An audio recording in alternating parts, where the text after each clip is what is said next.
আসসালামু আলাইকুম, কেমন আছেন সবাই? আজকে কয়েকদিন হয়েছে আমি ভয়েস দিতেছি না, কারণ আমার আসলে আমার শরীরটা তো ভালো না, তাই জন্য ভয়েস দিতেছি না, কারণ আমার ঠান্ডা লাগছিল এই জন্য। তো আজকে ভাবলাম না একটা ভয়েস দিই, সারি কয়েকদিন ভয়েস দেওয়া হয় নাই।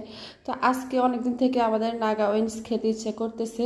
তো আমার ঘরও ছিল নাগা উইংস বানানোর জন্য যা যা লাগে সবটাই ছিল।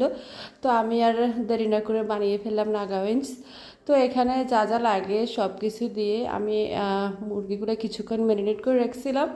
এরপরে আমি এগুলা যেভাবে করে আর কি, তো আমি এগুলো একবার পানিতে চুবাইছি, তারপরে আবার এগুলো আটাতে চুবিয়ে তারপরে এগুলো আমি তেলে কিছুক্ষণ ভেজে নিব আর কি। একদম লো আছে অনেকক্ষণ ধরে ভেজে নিছি, তাহলে খেতে কিন্তু অনেক মজা, মানে আপনি হাড্ডিও চিবিয়ে খেতে পারবেন এমনভাবে ভাজা হয়েছে।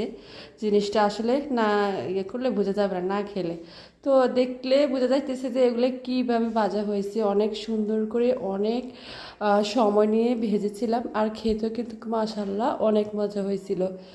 তো অনেক দিনের ইচ্ছে ছিল, তো এগুলা এখন বাসায় বানাইতে পারি মাশাআল্লাহ। তো এখন আর রেস্টুরেন্টে যাই খাওয়া লাগে না, আগে তো রেস্টুরেন্টে যাই খাইতাম। তো এখন যেহেতু নিজে বানাই, তো আর এখন আর রেস্টুরেন্টে যাওয়া লাগে না মাশাআল্লাহ।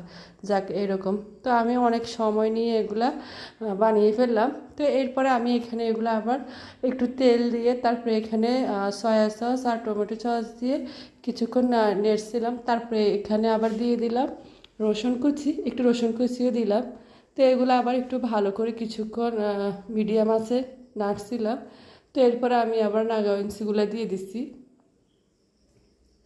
তো এগুলা আসলে বেশিক্ষণ ভাজা লাগে না, অল্প কিছুক্ষণ তেলে অল্প আছে ভাজলে হয়ে যায় আর কি। তো এগুলো আমি আবার রসুন কুচি দিয়ে কিছুক্ষণ ভেজে তারপর আমি এখানে নাগা উইংসগুলো দিয়ে দিছি। তো নাগা উইংস দিয়ে আবার ভালো করে সবগুলো মিশিয়ে নিতেছি। লো আঁচে দিতে হবে, নাহলে একটু বেশি আঁচ হলে কিন্তু পুড়ে যাবে। তো আমি এগুলো লো আঁচে দিয়ে ভালো করে সবটা মিশিয়ে নিয়েছি। এরপরে আমি উপরে দিয়ে তেল ছিটিয়ে দিছি আর কি।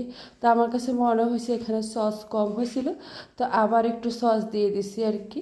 তো এরপরে আমি এখানে সাদা তেল থাকে না, ওইটা আমি ছড়িয়ে দিছি। আর এটা দেওয়াতে একটা আলাদা ফ্লেভার আসে, আর খেতেও কিন্তু মাশাআল্লাহ অনেক মজা হয় আর কি। তো যারা নাগা উইংস বানাবেন অবশ্যই সাদা তিলটা দিয়ে দিবেন, এটা দিলে কিন্তু অনেক মজা লাগে খেতে। তো আমি দিয়ে দিলাম। এরপরে আমি আবার ভালো করে এগুলো সব মিক্স করতেছি, যেন সসের সাথে তিলের সাথে আর নাগা উইংস সব একসাথে মিশ হয়ে যায় আর কি। এই জন্য আমি ভালো করে তারপরে এগুলো রেডি করছি আর কি। এরপরে আমি এখানে খাওয়ার জন্য নিছিলাম। তো খেয়ে খেয়ে নিলাম আর কি। তো অনেক মজা হয়েছে।